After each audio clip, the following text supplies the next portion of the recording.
Right, good evening, councillors. It's 7 o'clock, so we'll start this evening's meeting of Economy and Place Scrutiny Committee, being held on Thursday, the 7th of December at 7 p.m.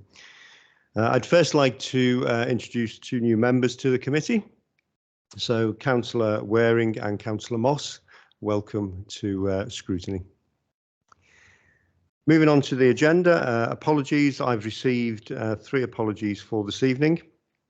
Councillor Panther, who is being substituted by Councillor Crisp, and Councillor Johnson, who is being substituted by Councillor Holland, and also Councillor Jones, who isn't being substituted this evening. No other apologies? No. Any member like to declare any interest in any items on the agenda this evening, please? No, thank you. So that moves us to item 3, which is minutes of the previous meeting, printed on pages 3 to 8 of the pack. Can we move them, or are there any observations? Mr. Gorton? Sorry, Chairman. Page 1, apologies. It's stated that Councillor Richard Gorton would replace former Councillor Moffat in the Labour Group subcommittee. In fact, Chairman, according to my records, I've been a member of this group since May of last year. You have? Probably be a few people who wish I hadn't joined in May of last year, but I don't know whether that should have been Councillor Moss. The reference should have been to Councillor Moss, but it isn't to me. Thank you. Councillor Grocott? Yeah, sorry, Chair. I think that actually should be mentioned out to you for the working parties, a subgroup, where obviously Councillor Gorton had to replace Councillor Moffat. Okay. So I think that's what it should be there. Right. Okay. Okay, understood. Okay. We'll make those amendments to the minutes then. Thank you. Are there any other amendments before we accept them? No, we're okay to move them. Thank you. So item 4 is the update from Cabinet on items raised by the committee previously. Any updates at all, Councillor Sweeney? No, so no update from Cabinet. So that takes us on to the substantive items. I am going to move the order this evening of some of the items purely because of availability. First of all, Councillor Fear will not be with us for the next 45 minutes, and then he hopes to join us. And also one of the officers, Nestor, I think may have to get off early as well. So what we'll do is we'll do item 4 first, and then we'll move to item 8, which is the social housing from the Borough, which Councillor Beckley-Smith is going to lead on tonight. And then go back to the agenda in the items. So if we start with update, on the town deal and future high street funds, we're going to take this item by item. So I'll hand over to Simon McKenney, please. Oh yeah, sorry, Stephen, you're going to introduce? Yeah, thank you, Chairman. Yeah, this is the latest update. We bring it to every meeting of this. We bring it to FAPS as well. It's as full as we've got, as much information on it as we've possibly got, so people can have a good look and have ask some good questions. I think Sam's going to go through the report at first, and then we'll take questions afterwards. Okay, thank you. Away you go, Sam. Away I go. Evening, everyone. We have normally we do a presentation, but members have asked for a report. So what we've done is we've broken it down into 3 sections, which is the Future High Street section, which covers the work we're doing in the town, York Place, Rycroft, etc. And then we broke the following 2 sections are Town Deal for Newcastle and Town Deal for Kidsgrove. There has been a request that we go through this paragraph by paragraph if you want to. So instead of me reading the paragraphs, because I believe you've clearly read the reports and you've got some questions, do you want to ask questions firstly on market improvements? Yeah, thank you. I'm just wondering from a public point of view whether we've seen an increase, and sort of the public wanting to hire one of these stalls on the market. No, not yet, but we haven't done it yet.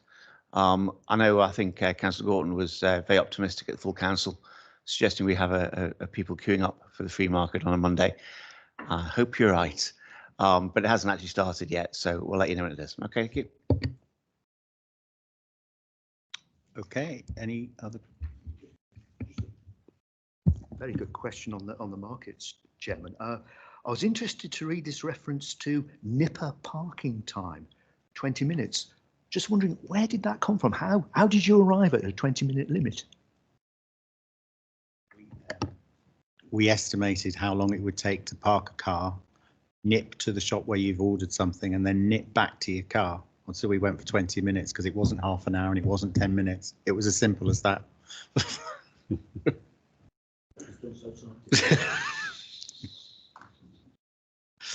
The next paragraph's on York Place, which is the shopping centre that we've bought and are currently in discussions about how we might develop that. Any questions? Councillor Edgington Plunkett. Yeah, it mentions that there's going to be a entertainment venue. I'm just wondering what that will, you know, what's the thoughts and what that will look like. Is that for young people? Is that for, you know, sort of adult socialising with a bar? You know, how's that sort of entertainment venue looking? We're talking to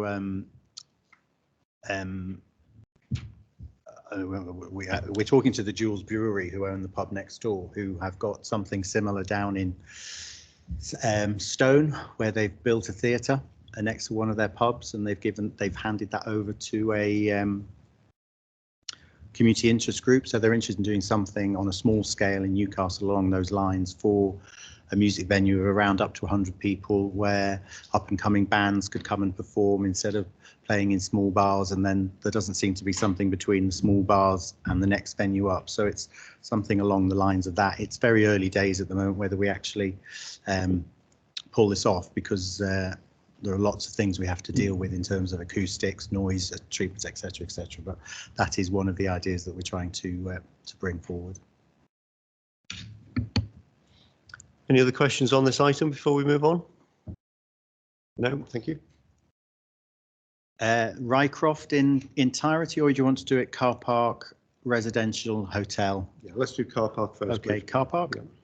Any questions? Councillor Grocott. Thanks, Chair. Just look at that. Obviously, it's good it's going forward. Just over the period of time, obviously, the funds seem to be going up and up and up. I think at one point it was 11 million, now it's 12 million. Has that now been like sealing off that will be the end cost, or could it still go up, is what I'm going to ask? Okay. We have cabinet permission for up to 12 million, and we'll be signing the contract tomorrow for just under 12 million. We've been subject to rising costs for, you know, inflation and the war in Ukraine and all sorts of different things. And so, but we've done well to get it below 12 million, if we're honest. Thank you. Any other questions on the car park? No, thank you. So we'll move on to the residential development. Yeah, McCarthy and Stone, any questions on that? No. Not seeing any. So we'll move on to the new hotel. Councillor Edgington Plunkett. Yeah, I'd like to move that capital and century and get invited to come to the next meeting, so, you know, around about the design concepts that they've got in mind, and let members part of this committee ask any questions. Capital and Centric are due to, it's part of a later section in the report on the next page coming up, but they're due to submit their plans to the council early to mid-January.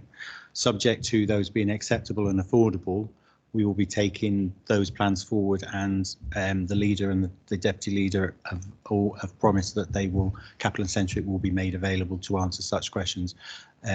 It's not pertinent to answer questions at the moment because they haven't finished the design development work that they're doing. They need to finish this first phase. Once that first phase is finished, and they're more than happy to come and talk to us and yourselves around how they've come up with the design, share the design, show you the concepts and ideas behind each of the developments they've come up with. Sorry, have we sort of got a time scale of when that will, you know, sort of look like, when, you know, that they will be coming, you know, to present any ideas they have? Well, I would say our next meeting is March, our next scheduled meeting. Based on what I've just heard, I would think that's March feasible. will be fine. Yeah, I don't think March will be a problem if we're taking them forward. There's an if. They're not signed, sealed, and delivered on the. You know, we are working with them at the moment, subject to a lot of things being sorted. So if they're progressing to the next stage, absolutely they can. They're more than willing. We've already discussed it that, you know, the Labour group have already asked for this to be done, so it's not a problem. So just for the record, for the clerk, if she can put that on the agenda for March, if it is all signed and sealed, please. Okay. Anything else on this item? No. Okay, so we move on to the new hotel. Yep. Hotel. Anything? Well, we've just done the hotel actually, so it's Aspire Housing. Oh, sorry. Any questions on Aspire? Aspire. Oh, straight up. That's a good. There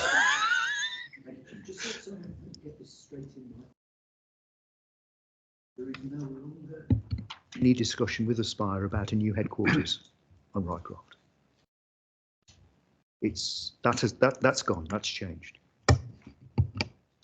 Aspire are still looking at a headquarters in the town centre, not necessarily on the Rycroft at the moment.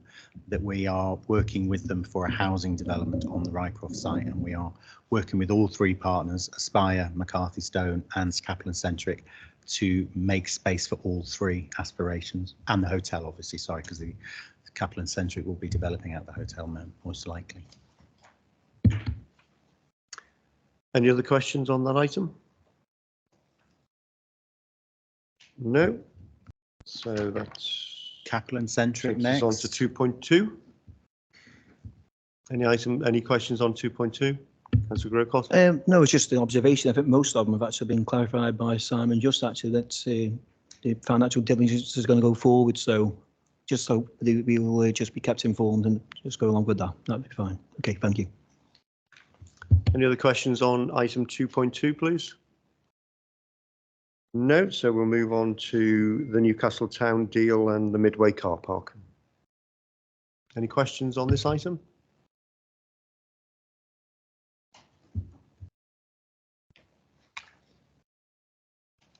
I'm going to take that as a no. So if we move on to Ashley Performing Arts Centre, any questions on that? No? Can I just say something, Jim? Yes, of course you can. If any member wants to have a look at it, it's nearly ready to be fitted out, and it's quite an exciting building. There's something to look at now. It's good, thank you. So item 2.3.3 is Nutton and Chesterton. Any questions? Councillor Moss, please. Thank you, Chair. I'd just like to ask if a committee to run the village hall isn't formed, will this put the whole project in jeopardy? And I do have a separate question about the football changing rooms, if you'd like me to ask that. We'll take the first one. Okay, please. If we don't find a CIC or a management company or a responsible party to take over the running responsibility for the village hall won't get built. It was a similar situation when we built the Kidsgrove Sports Centre. We were very prepared to put that investment into it if there was an end user that would take responsibility for it.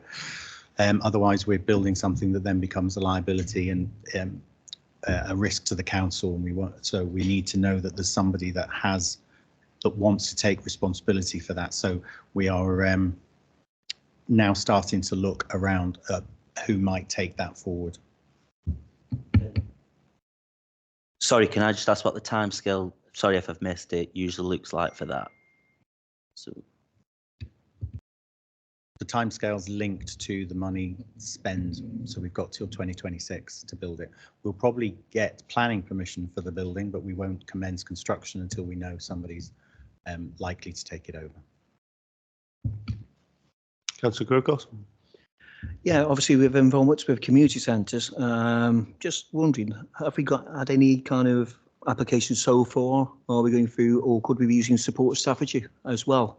Actually, to be as an organisation to help to support. Just I've got obviously make it active for them as well. So just wondering what avenues are actually going forward to get people involved. We haven't started that. We've published a report saying that we are looking, but we haven't physically started that looking part yet.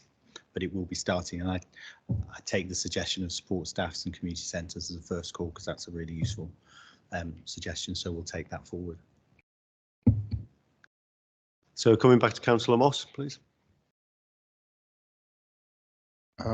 Thank you, Chair. I'd just like to ask Why has it been necessary to retender for a contractor to build the football changing rooms on the Whammy? We went out for tender and received several responses back, one of which was acceptable, and we got cabinet permission for that. When we get planning permission, we get planning permission for a limit. So it was 1,060,000, I think. We were then processing that tender with the contractor, and the contractor withdrew his price. We then worked with the contractor to see whether we could get him to, them, to work with us to try and get whatever. They had resource issues and they were worried about rising prices. So then they found somebody, so the resource wasn't a problem, but they couldn't stick to the original tender. And as I didn't have permission over that value, I have to go out and retender by the governance rules of the council. So we are now back out to tender, and hopefully the tenderer that we were working with that originally put a price in can resubmit that price, but we were unable to take that price forward because I didn't have a cabinet approval at the higher level. Any other questions on this item, please? Councillor Grocott.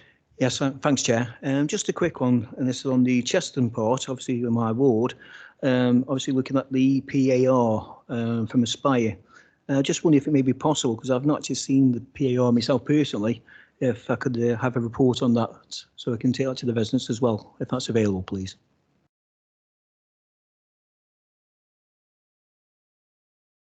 Yeah. It's all right. It just keeps flashing green at me. I don't know whether I can hear. The PIR is just something that we have to submit to the Town Deal DLUC department. It's a public document. I'm sure we can get you a copy of that, because it's changing the numbers of units and the outputs that are requested. So I don't think that's a problem to share that with you. So if the clerk can just make a note of that, please, that's to be sent through to Councillor Grocott. Thank you. Anything else on Cross Street, Chesterton, before we move on? No. So the next item is the Zanzibar Enterprise Units, item 2.3.4. Any questions on this, please?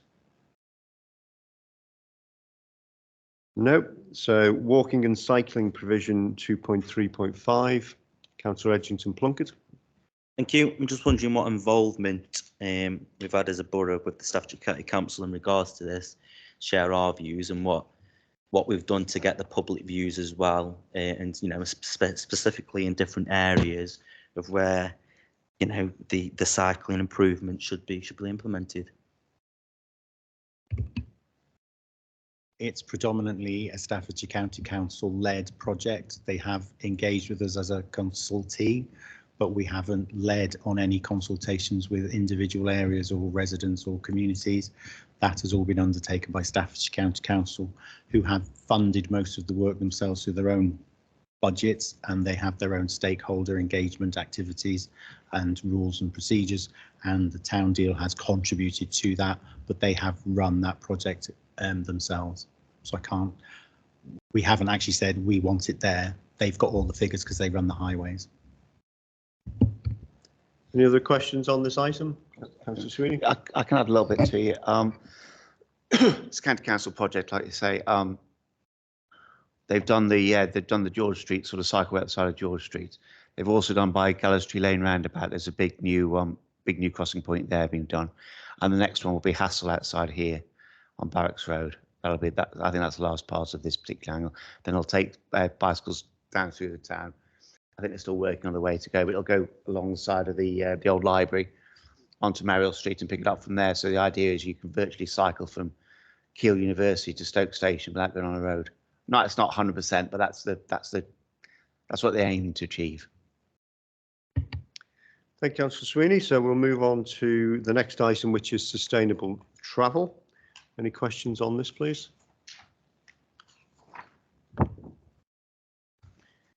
No, I don't see any hands. So moving on to 3.7, which is the Digital Society 53 Iron Market. Councillor Plunkett, Edgington Plunkett. I just want to say that, we welcome this. I think it'd be good to get the students, from the Keele campus down into town and around the town, especially with the markets. And you know, the businesses and, you know, the bars that are in the town centre as well. So no, we definitely welcome that from our group. Thank you. Councillor Sweeney. Yeah, thank you for that, Councillor Plunkett. It is, without overdoing it too much, phenomenally exciting, really. My daughter went for an interview at Keele, and the spin then, sort of 7 or 8 years ago, was you need never come off the campus. Everything you want is on campus. You need to go nowhere. And now they're coming into the town. I know the Vice Chancellor is thrilled to bits about it, and we certainly are. And also Malik's, which is a big old building, quite an impressive building when you look at it, being done. It's just great news. But I thank you for your support, because it's really exciting times. This is. Good, thank you. So we'll move on to the EV charging points. Any questions on this, please? Councillor Edgington Plunkett. Yeah, it's just who the new company are delivering the charging points, with Morgan and Sindel obviously going into administration. Thank you. I really hope Morgan Sindel haven't gone into administration, because I'm signing a contract with them in the morning. I'm an old man as it is, but please don't. No, what's happening on this one is that Morgan Sindel are building the car park, and we are currently out to tender for the EV charging infrastructure that will go into the car park. Morgan Sindel won't be delivering that. They will just enable a supplier of the infrastructure and the technology to run the charging ports themselves. So we are out to tender at the moment to get somebody on board to work with us all to get the points in for when the car park opens. Any other questions on this topic? No, so we'll move on to digital infrastructure.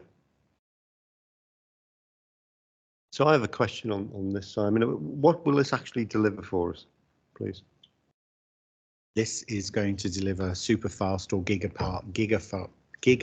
fast broadband to the town centre and businesses and residents within a certain radius around the town centre that are not being covered by the Virgin or BT Openreach broadband rollout. So this will the idea behind this is that we will attract types of businesses that need really, really fast internet, so creative industries, etc. And we are currently assessing how this will, which areas it needs to go into, what communities and business areas need most support, with a view to going out to the market early next year to get a contractor to deliver it. It will be through the existing infrastructure underground. They'll be using ducts owned by, not ducks quack quack, ducts as in pipes. I'm sure. In the ground that are already there, that they'll just feed new wires through. But the idea is that the company will then service the businesses and residents and communities that want this mega fast or giga fast broadband. Thank you. That's clear.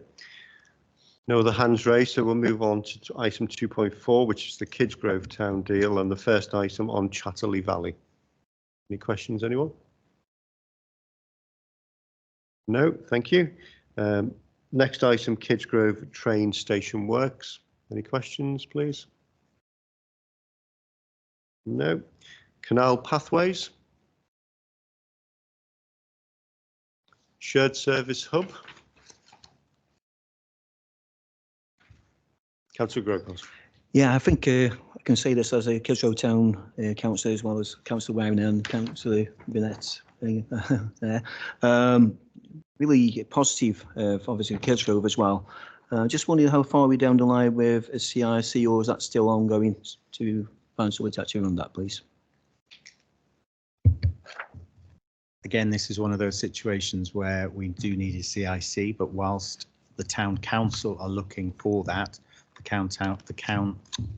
town council have said that they will take on the responsibility if a CIC is not found. But again, it's early days, but I do believe the town councillors are looking into finding a suitable CIC. Again, if we didn't have that undertaken by the town council, we would be getting planning permission, but we would not be building. But because the town council have said that they will take that responsibility, we now have confidence to continue with the building once we get planning. So clarifying that, that's great. Thank you. Any other questions before we finish this total agenda item, please? No, thank you. So I'd like to thank Simon, because I've said this to him personally. I think this report is excellent, actually, the way it's been put together. And it certainly makes it much easier for us to pre-read, go into the topics in the detail that we need to, should we want to go into any of the links that are provided. And therefore, we've been able to do quite a lot of questioning in 25 minutes tonight, which is positive. So if we can keep that standard moving forward, I think that would be welcome, please. Thank you. A lot of these projects are large projects to deliver, and they don't change month on month very quickly. Mm-hmm. So there might be some changes to the next report, but let's manage expectations. There'll be slight changes, hopefully. As long as we're getting the updates, yeah. That's the important aspect. Yeah, indeed.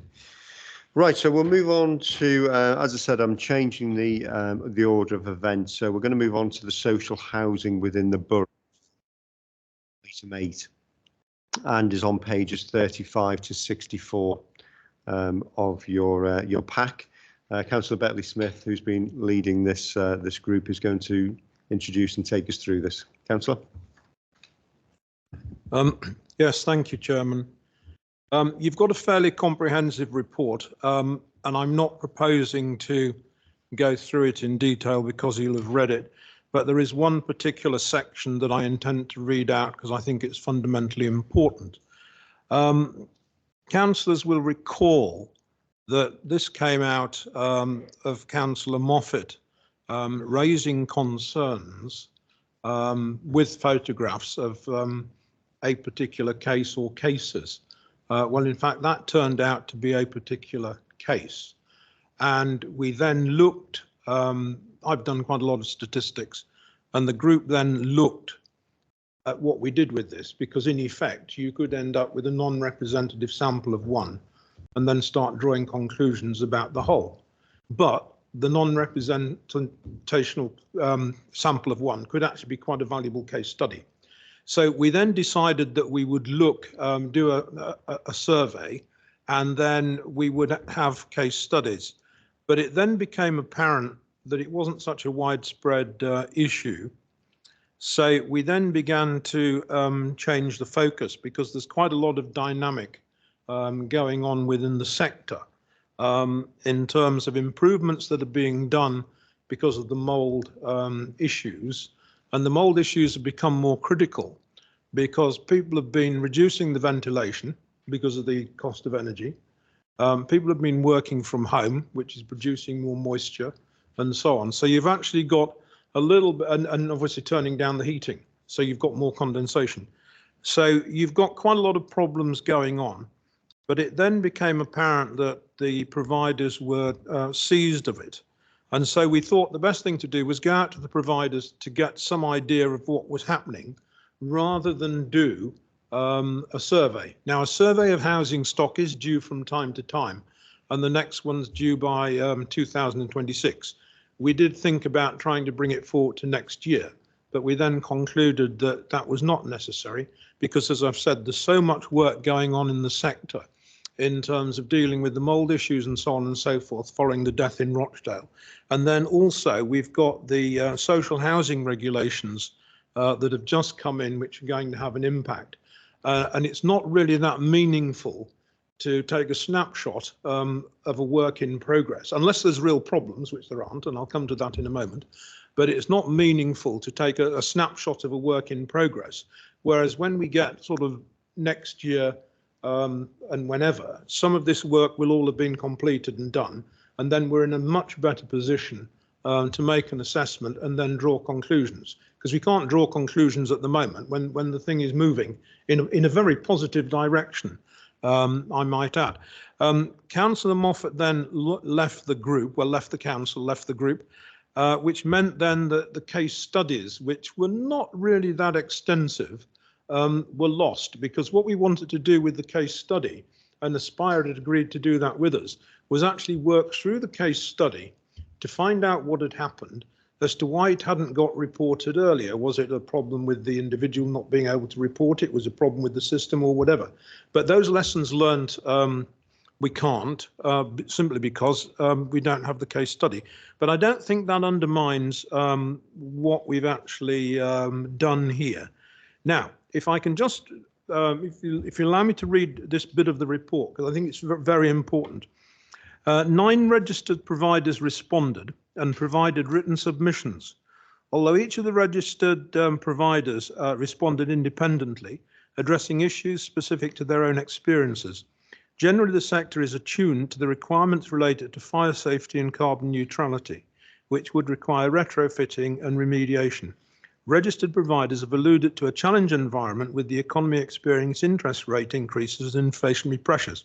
So, in other words, if they've got a work programme of 10, then it becomes a work programme of 8 if the budget's to remain the same. Following the submission of written responses as part of the call for evidence, the group met with Aspire Housing on the 13th of September 2023, and that was because they're the largest provider, and that was where the original case studies and the issues were coming from. Following a comprehensive presentation by Aspire Housing, the group was unanimous, and I think this is important, bearing in mind it's a cross-party group that was working on this issue. The group was unanimous in its view that the condition of the Aspire Housing stock is much better than that was initially perceived, when the group was set up in response to concerns raised by some councillors. And I think that's actually a sort of very important thing, that we were unanimous in agreeing that it wasn't as bad as we thought it would be. And that's why we changed our emphasis on a work programme to make sure we ended up with a useful product rather than just, abandoning it halfway through. So the situation's considerably better, and a considerable amount of work in progress to enhance the quality of the housing stock, along with proactive measures to deal with damp and mould. Additionally, reporting mechanisms and response times to repair requests are being improved. So that is the most crucial conclusions from our evidence. And then we go on to make 3 recommendations. But I think at this point I ought to stop in case people have got questions. Thank you. Thank you, Councillor Bentley-Smith. Questions, councillors? Councillor Edgington-Plunkett. Not so much of a question. Just want to note that I want to thank Councillor Bentley-Smith and every single person that sat on this working committee. I think it was really important that we looked into what Councillor Moffat, raised, and that this committee, subcommittee was formed. So I just want to pass on my thanks to every single person who's contributed to this. So thank you. Thank you, Councillor. And I think yeah, thank you very much. That's really appreciated. And what I would say, it was Councillor Grocott may wish to comment, but it was actually very harmonious, and we worked together very effectively to achieve this result. And also, could I just thank the officers who did produce some really quality reports that underpinned our work. Of course. Thank you. Absolutely. Councillor Gorton. Thank you, Chairman. Let me begin by echoing my colleagues' congratulations. I think the Task and Finish group should be congratulated on producing a thorough report that contains a lot of detail and a lot of analysis. And I was only involved in one meeting, and by the time I'd arrived, they'd done all the work, so I can take no credit at all. But I would suggest that this report deserves to be drawn to the attention of all members. Because the data and analysis is extremely useful. And I wanted to sort of talk to recommendation 2, Chairman, which is about the Teams briefing led by Aspire. And I really wonder whether we could take that forward as a scrutiny committee, and yourself and the Vice Chairman, with support from appropriate officers, really put that take that forward, and maybe we could do it before our March meeting. It's a Teams, but it may not need an awful lot of organisation, but I think it's important that the momentum of the report isn't lost. And I guess maybe at our March meeting we could reflect on the briefing and whether we would suggest it becomes an annual part of the council's programme, whether we want to bring in other social providers. But I think it's the same thing. An awful lot of work has been done, and I think it's right that it's taken forward. It isn't lost, and that councillors take advantage of it. Thank you. Thank you, Councillor. Councillor Bailey-Smith. Yeah, I'm not arguing against that, but I think what we envisage as a working group and what Aspire envisaged was offering this presentation to the whole council rather than just to the scrutiny committee. So it could be just the scrutiny committee, but I think there's merit in all councillors having the opportunity to listen to this presentation if they so wish. You could make it mandatory for members of the scrutiny committee, but then I think, other council members may be interested. Thank you. Thank you, Councillor. I just want to take other views on that proposal really and look to officers and cabinet members to see what the thought process is. Councillor Grocott. Yes, yeah, thanks, Chair. I mean, obviously, I was just going to actually reiterate what my fellow councillor said here about the Chair, about the harmonious kind of group we've had together. It's been really good, really positive.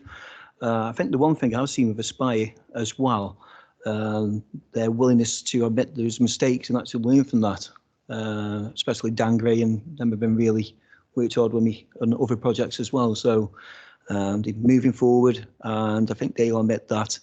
And I think what we also need to do is say what a great report this is by the officers and members, but also bear in mind that we need to keep liaising with them to make sure that the standards don't drop back so they can improve. And I think that's where we're going. Okay, sure. Thank you. Councillor Gordon. I must apologise, Chairman. Once again, I don't think I've made myself clear. I certainly wouldn't envisage any presentation being limited to this committee. It should be available to all members because I think all members would benefit. Any other views from members first before I go back to the top table?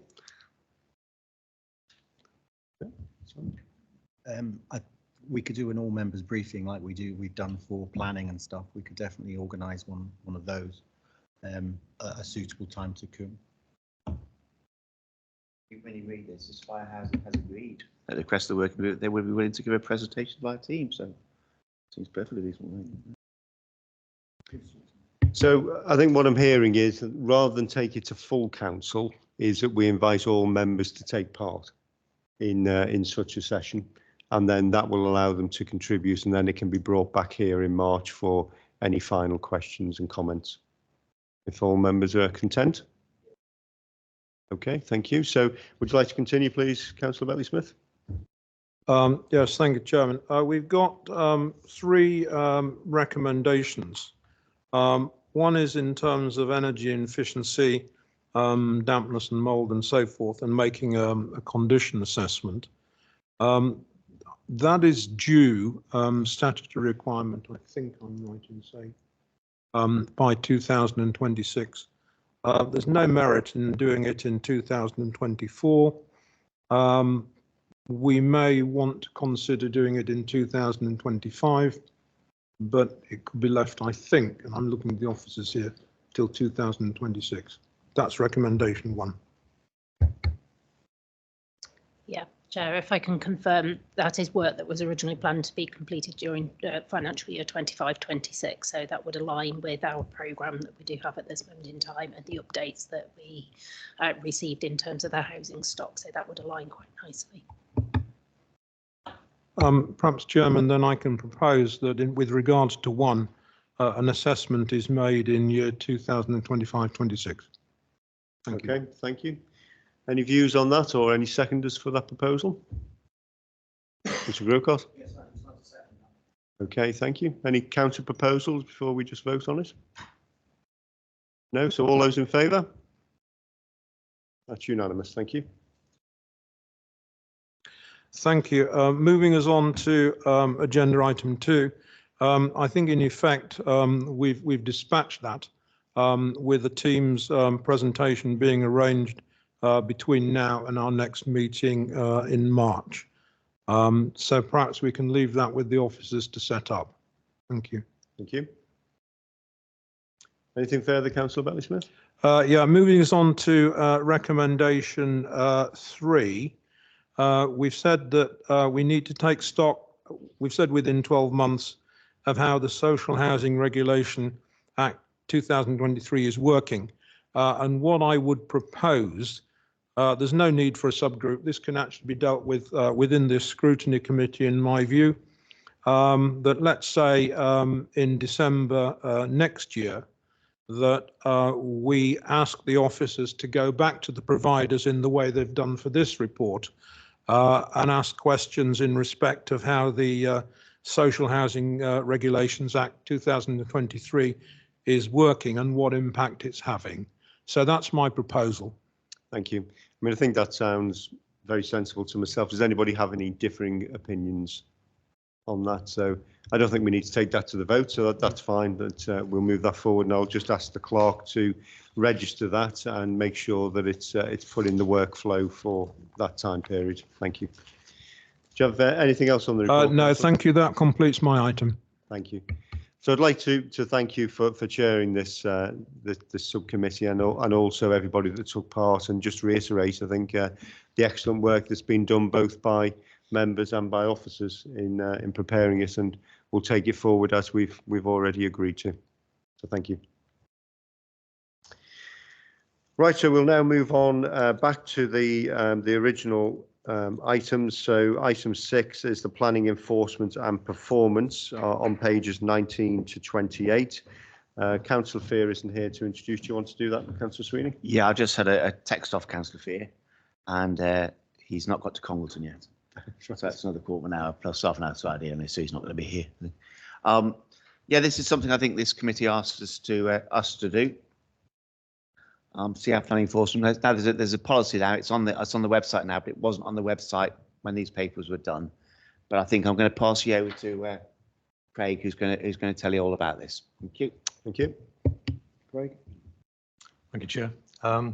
So this report, as Councillor Sweeney has just said, has been brought to you in respect to a request that you made earlier this year to look at our planning enforcement regime and also performance. So in terms of the report, the background sets out that enforcement is actually a discretionary power available to local planning authorities. It's not mandatory in the sense that enforcement will take place when something is brought to our attention. We have the ability to say yes or no and then act upon that. And I think that's important to bear in mind when we go through the rest of this report. And when we talk about breaches of planning control, we're talking about 2 particular aspects: where planning permission is required and is not being granted, and also where permission has been granted but there's non-compliance. In other words, maybe a condition has not been met in terms of the implementation of a permission. We do, as again Councillor Sweeney just mentioned, we do have an enforcement policy. It has recently been updated and reviewed and is now, again, as Councillor Sweeney says, on our website. The rest of this report refers back to, in terms of performance, the previous policy. And it's very important that we note that in terms of changes in timelines and that when we come to look at performance. In terms of resources, we have 1 dedicated planning enforcement officer, Paul Lehman, who you may know. He's supported by our development management colleagues and the development management manager in terms of delivering that enforcement service. And as we sit here today, we have around about 200 live cases. That compares with 279 in 2021 and 213 in 2022. So you can see it's a substantial amount of work. In terms of performance, between September 22 and October 23, it's important to note there are no statutory performance measures when it comes to enforcement, but the council itself has a specific measure which it reports through the quarterly returns to members. We're aiming for a target of 75% of complainants responded to once an item is investigated within specified timelines of between 5 and 30 days. That's under the old policy, and in the new policy we've brought that forward to between 1 and 20 working days. Now, over that monitoring period, we've achieved just under sort of 75%, 67.2% across the 4 quarters between September 22 and October 23. And we're obviously looking to improve upon that as we go forward, having regards to the new timelines that we've incorporated in the new policy. Again, I think it's important to stress here the difference between investigating something and actually then taking action on response to that. A lot of breaches are found not to be breaches. In other words, they are compliant with the permission, or that the degree of harm is not considered to be significant and worthy of any enforcement action taking place. The other important aspect to bear in mind is a lot of breaches that are seen to be actionable can be done through informal negotiation. In other words, rather than taking formal enforcement action, we liaise with the people involved and we come to a satisfactory solution. In the time that we have been looking at in the last 12 months, we've served 1 planning confirmation notice, which is where we seek information as to whether something has been complied with or not, because we're not quite sure. And that is a legal requirement for someone to respond to us. 2 enforcement notices where we've specifically said we want to take action and this is the action that needs to be taken and complied with. And then 1 listed building notice. Those breaches can take a lot of time to investigate, and something which I'm looking to do in terms of service improvements is to bring forward a lot more detailed information for members and for external partners who seek information about our service, because it's important that we do explain why a lot of those 200 cases that we're talking about may not actually go forward to further action and or even negotiated settlement, because they're not seen to be important issues which cannot be resolved through other means. So we need to identify that as part of our reporting.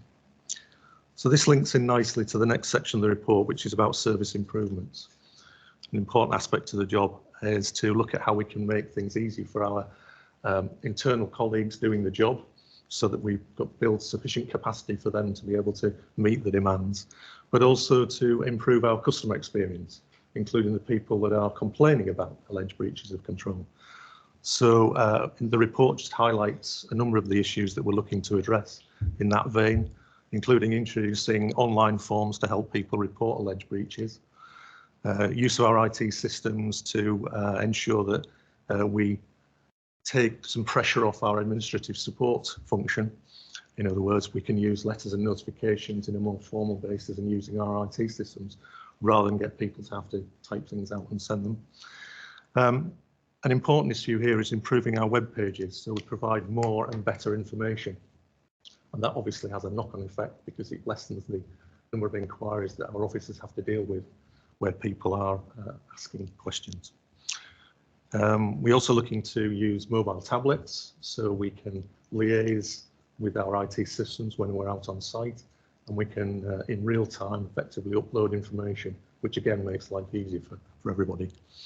And then, as I said earlier, we're looking to record more detailed information about our enforcement activity, given that a lot of that activity effectively goes under the radar at the moment, and that's, you know, it's important that we do make sure people are aware of the work that we're doing, even if it doesn't lead to formal enforcement action.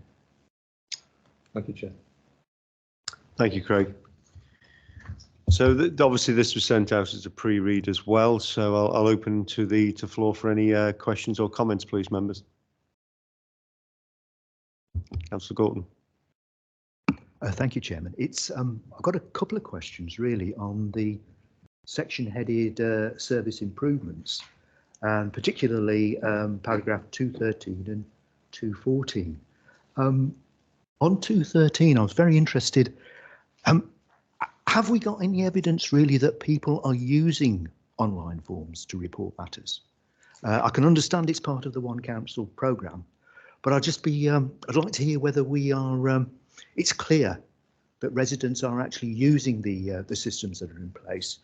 On 214, I was a bit surprised that our officers aren't equipped with mobile tablets. Is that still the case? Is it being looked at? Is it being remedied? Do we need to write to the Chief Executive? Thank you. Craig? With regards to the online forms, it's early days because we've literally just introduced them. So it is one of our new improvement areas. So hopefully in future meetings, I'll be able to come back and give you some good news. But of course, it is part of the overall One Council approach where we are looking to use digitalisation to make our world a lot easier. That's ourselves as officers and obviously our customers as well. And in respect to mobile tablets, not yet, but again, it feeds into our overall council approach where we're hoping to use more technology, again, to make our lives easier. So not yet, but it is part of the plan. So I think just to be specific on that and to help Councillor Gorton's get an answer to his question, and that is, have we actually agreed to provide tablets yet? It's certainly part of our plan, and that's the discussion that we're having with IT. And yes, it's my understanding that we will be doing it. Craig, we're the politicians. You've given a political answer. It's either a yes or a no. I think what Craig's trying to say is no, the orders have not been placed yet. But have they been authorised for payment? Have they been authorised for payment? No, because they haven't been ordered. Right. So in order to move it forward, does the scrutiny committee need to do anything to enable that, or is it already in place? I would suggest it's already in place. Okay, thank you. So we'll ask for an update on that at the next committee. So if the clerk can make a note of that, please. And that needs to come back from Cabinet as an update.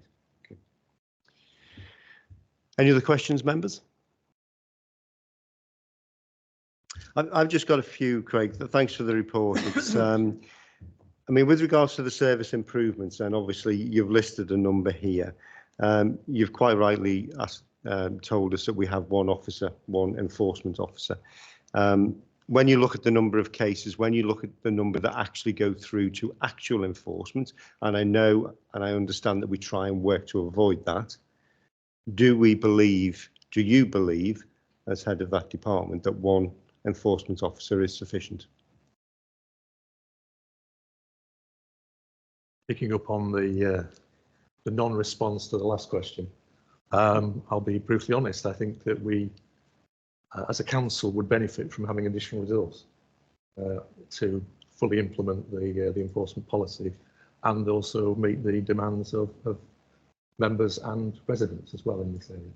So it's fair to say that a lot of the improvement works that we're doing here are intended to try and take some pressure off the existing resource and free up some capacity. As I say, we have one enforcement officer. We also have our DM officers working to support him in his role. But, you know, I do think that there is a case for additional resource to be employed.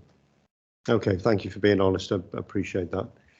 And just moving that on to the next question, really, and that is, when you look at, I mean, you've experienced in other councils, and we must compare ourselves to best practice across the UK.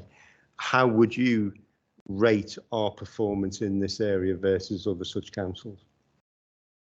I think given the resources we employ, we perform relatively well compared with other authorities. But then I think we're, I think it's fair to say across the whole of the enforcement activity in the country, a lot of councils feel they and we should be doing better. So I think there's scope for improvement. Thank you. Thank you.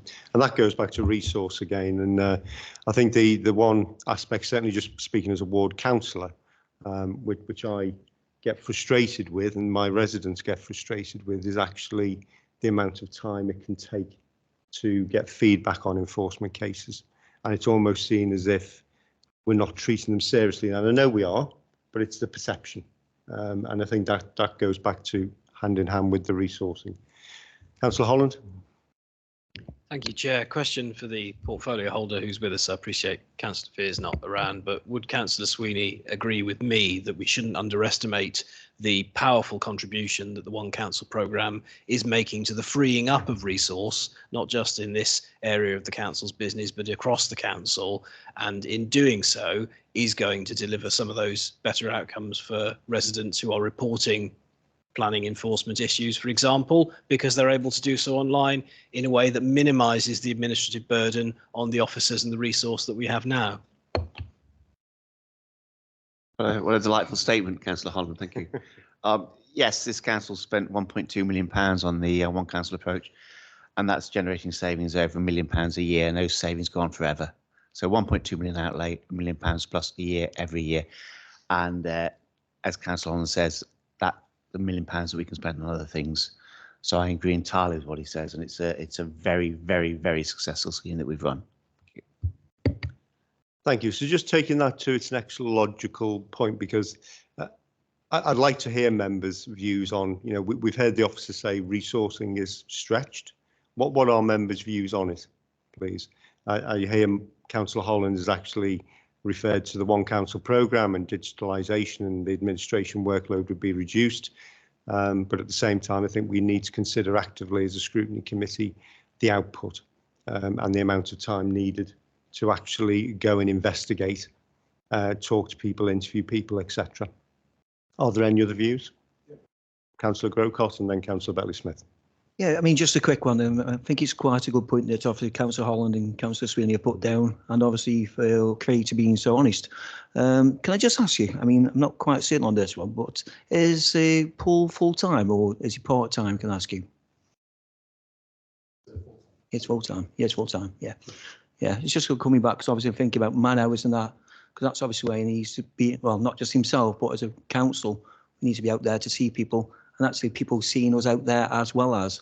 So I know Paul's been quite a lot in Chesterton, so obviously he originates from there as well. So it's just an idea is that if people see people out there, they probably have more confidence in themselves. So that's just a recommendation if possible going forward. And, okay. Thank you. Yes, of course. Thanks, Chair. Whilst we've got Paul, who's full-time, as Craig's alluded to, a lot of the, well, all of the staff in development, management, development control are out and about, and Paul is sent to the larger cases where a lot of the staff undertake some of the smaller cases. And it's actually, whilst Paul will be the eyes and ears on the ground, it's development management teams that will actually be doing the administrative burden of the enforcement themselves. Paul isn't the only person, and I think that slightly got lost in Craig's presentation. No disrespect to Craig, but he is he has the job title enforcement officer, but every other officer has an enforcement duty as well. So the caseloads that they undertake, if there is an enforcement issue, they also go out on site, etc. So please don't think it's just one person doing 200. It is one person assisting a team who look after a wide, what is wrong with my mouth tonight? I'm sorry. A wide range of enforcement activity. So, and just to come back to the resource, it would be lovely if every department got more and more resource. We just don't have the money for it, and we're hoping to release resource time and maybe some effort and money through the One Council process. Once the digitalisation thing is sorted, we've gone through One Council tablets. You know, we're at the beginning of the journey with the planning. Whilst we've been very quick off the mark with other services, there are the services that are now coming into the system, and planning is one of those. And we're hoping to make that service a more efficient service, more reliant on digital, so customers can contact us via the website, so we don't have to phone people or go out and see people, etc. But that will, the ultimate aim is to get the planning applications through the system quicker, but also to free up more time for enforcement. Thank you. I think that's an important point you've made there, Simon, because actually, if the other officers are all having an impact and taking some responsibility for enforcement, then that is a slightly different case to one particular officer. Yes. Thank you. That's something going. Yeah, Councillor Bentley-Smith first, Okay. please. Yeah, thank you, Chairman. I'm very comfortable here with the direction of travel and what I'm hearing. And, you know, it could be just left to continue with the £1 million and so on. But circumstances do change, and it could well be within the limited resources that, and within the next year's work programme, for example, that there are opportunities that the Scrutiny Committee needs to consider and take a view on, because there could be sort of 1, 2 or 3 options, of which only 1.5 are fundable or whatever. So I would like to see within an appropriate timescale, and I don't want to define it because I think it's for you to define it, but I'd like to see within an appropriate timescale just a review and what opportunities and so forth there are. Thank you. Thank you. I think Councillor Sweeney, you want to speak? Yeah, it's just to back up what Simon said. Another planned area of improvement is that of the use of mobile tablets. Well, if it was just going to be poor, we'd only have a tablet. So, you know, the idea is that they all join in, and it's not, you know, Paul's a he's the man, but there's a group of people around him doing it as well, hence the tablets. Thank you. Any other member wish to speak? Councillor Waring? Yeah, I'd just like to say that I have worked with Paul Lehman over the years on a number of cases, and I've always found him to be really efficient, and I've had a really good service from him.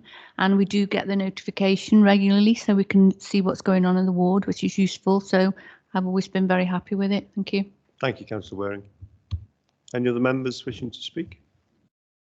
So I think having heard all of the discussion and the commentary, what I'm minded to suggest is, given the report indicates 4 service improvements which are going to hopefully take place in the future, and going back to Councillor Betley-Smith's suggestion, would it be appropriate that we actually bring this back as an agenda item this time next year, so that we can then go back through the service improvements, see how they've been undertaken, have there been any issues? We can go back, look at the improvements through the One Council programme, the digitalisation, use of the tablets, and also other aspects. Are members content with that approach? Yeah. Okay, so if the clerk would please note that we should bring this back as an item in next December's committee, please.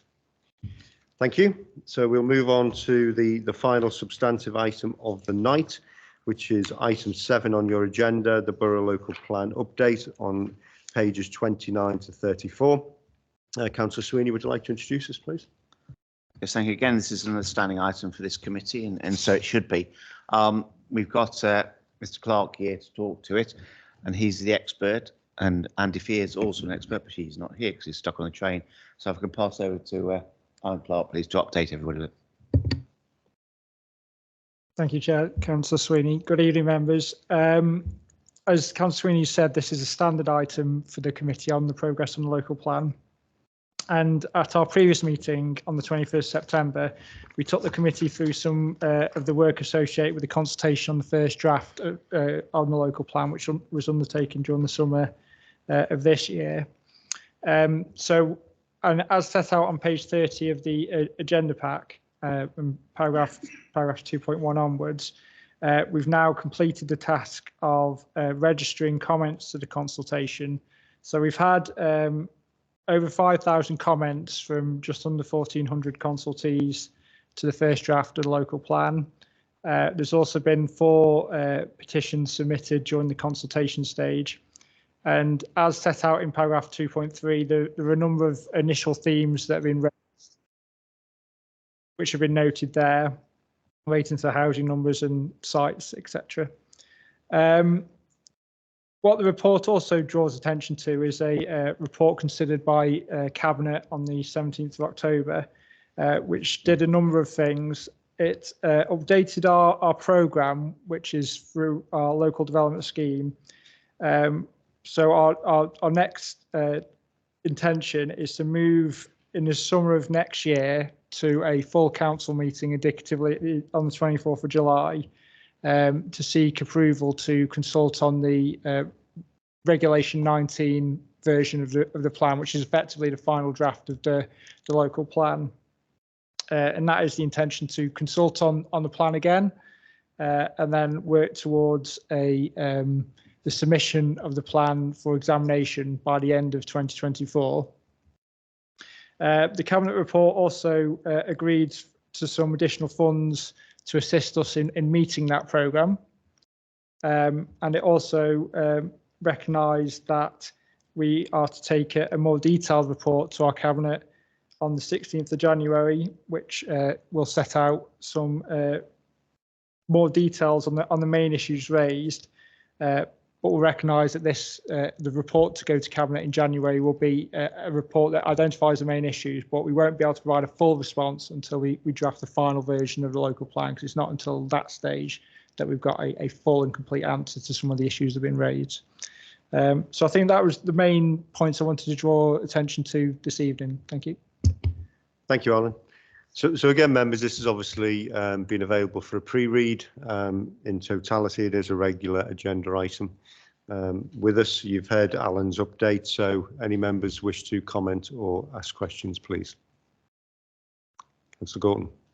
Thank you, Chairman. It's question really is on the sort of key themes that have emerged, and particularly the theme that brownfield sites should be prioritised in the plan. I just wondered really during the consultation exercise, have any brownfield sites sort of come to light which the council perhaps hadn't anticipated, are new in these sort of equation? Has anything really changed on that from the sort of information we'll be getting from Councillor Fear sort of last year? Thank you. Alan. Thank you. It's true to say that we have had sites submitted to us during the consultation, and that's been a mix of greenfield and brownfield sites. We've had a period of time registering and doing some initial assessment of the consultation responses, but the programme going forward, particularly in the early part of next year, will be assessing those sites and the merits of those sites in terms of whether any are capable for allocation. So at this stage, it's potentially a bit too early to give a full answer to that. Any other members wishing to speak on this item? Councillor Grocott. Thanks, Chair. Just a few things. Obviously, it's great to see the results a lot better than last time, when I think we had 250 actual comments. I think that was about it from the first time round. Once again, I think a lot of people did struggle with the IT, and obviously that was good that emails were taken. What I would suggest is, looking at this here, not exactly certain myself, and certainly the public on to kind of the timetables, and kind of if you could have like key points or put on the council website saying when the next consultation may be there, or so they can get planned out there. That's the kind of feedback I'm getting from residents from not Chester and all over the place, that if we can get some kind of timetable where the planning is going in, and dates, if we can do that. I'm not saying specific, but some kind of just kind of guidelines, if that would be possible. Oh, okay. Thank you, Chair. The 16th of January Cabinet report will set out the next timescales and time period, and what we'll be doing at every point along the way between now and next December, when we're hoping to submit the plan. So at that point, when Cabinet have approved that timescale, that timetable, we will be publishing that on the local plan website, so people are aware of it. And what we can do is everybody that has consulted on each of the consultation periods or the stages, they get newsletters and updates, so we can send messages out through that process as well, so everybody that has made a comment in the past can understand the timetable we're working to and when the next consultation period will happen. It won't have the dates of individual events at this point because it's too early to plan, but we can definitely put something, we'll definitely put something on the website after the January 16th Cabinet report is approved. Yeah, thanks for that, Simon. That's fantastic. Just another thing, obviously, we've got these here. Has that gone on the Borough Council website, or is that going to New Year? I think that's what Councillor Fear said at the council meeting. I asked him that one.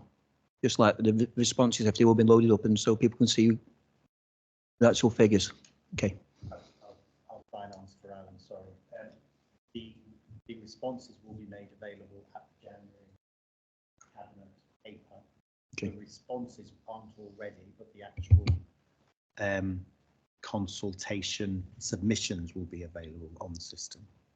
That's right, isn't it? Yeah, so on our consultation portal at the moment, now the comments have been registered, you can view them all in their full form, but as Simon suggested, in January we'll provide a summary of the main issues that have been raised, so you can find more information then as well. Just on the previous point as well, the policy team are going through the One Council process at the moment, so we will be looking at our website generally and the pages on the website, and I think we can certainly take that as a learning in terms of presenting the timetable for the local planning in a transparent and easy to find way. Yeah, thanks, Alan. That's fantastic. So thanks for your help. Much appreciated. Thank you. That's Gordon. I think it ought to be said really that the experience with the consultation exercise that's finished this summer, I have a lot of confidence in the exercise. I mean, I took part in it myself, sent my own views through, attended one of the briefing meetings. You know, I think officers have delivered what they promised this committee they would do. And it may be that some of us may not like some of the responses from residents, and you know, and as councillors we're going to have to live with that. But I think we can say that the system has worked and that we have confidence, you know, that what we were promised would happen has actually happened. It's good to hear. Thank you for the feedback. Any other members wishing to speak? No? Okay.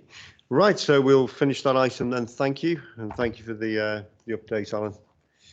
So that's all of the substantive items now. Item 9 is the work programme. We obviously, as ever, have our scheduled repetitive items every meeting. If anybody wants to suggest another item for a forward meeting, then please do suggest or email through to myself or the clerk, and we'll look at incorporating that. Just wondered, Chairman, sometime next year whether the committee will have the chance to look at a review of their 850th celebrations, what's been achieved, the activities, the legacy, how we could take things forward. I think that would be a useful exercise, Chair. Thank you. That's a good suggestion. Did you want to speak, Councillor Gregor? Yes, Chair. I mean, obviously, I think this is about 18 months about the bid. Obviously, I think we did ask for a report to be brought either to ourselves or just sent out. So I wonder if we can have that meeting, if we can get that done for either next meeting or just a report sent out to members. We can certainly revisit it. Yeah. The bid were due to come and present to us, as you probably remember, on a number of occasions, and they subsequently refused to. I went and met with the bid board and basically listened to their concerns as to why they wouldn't turn up, and gave them a view as to what we did, why we did require them in front of us. I haven't heard back from them as to whether or not that's changed their view. So I will re-engage. Thank you for reminding me. And if at all, then we will either get them back in front of us or ask them for a report. Thank you. Thanks, Chair. That's great. Thank you. I sit on the bid board, and I've had this discussion with them a number of times, and the answer is I don't know why they won't come, because there's loads of good things they can talk about. You know, you were at the light switch on, weren't you? What a good night that was. They could sell themselves really well, but for some reason or other, I have great difficulty in getting them to appear, and I really, really don't know why. But yeah, that's the way it is. But I think if Gary can have a go at them as well, we'll see. I've got no idea why they won't come. So no idea. Thank you. Any other members on the work programme? So I think from that, I'll ask the clerk to incorporate the 850th review at a future meeting, and we'll put that on the debate for future committee meetings. And yeah, I'll move forward and try and get that, see if we can get the bid in front of us. Thank you. So item 10 is the public question time. There's no questions being received. Item 11 is urgent business, of which I've received none. So at 8:15, I'd just like to thank members for coming out this evening. This is our last meeting now, obviously pre-Christmas, so I'd like to wish you all and your families a very happy Christmas and New Year, and we'll see you for the next scheduled meeting in March. Thank you.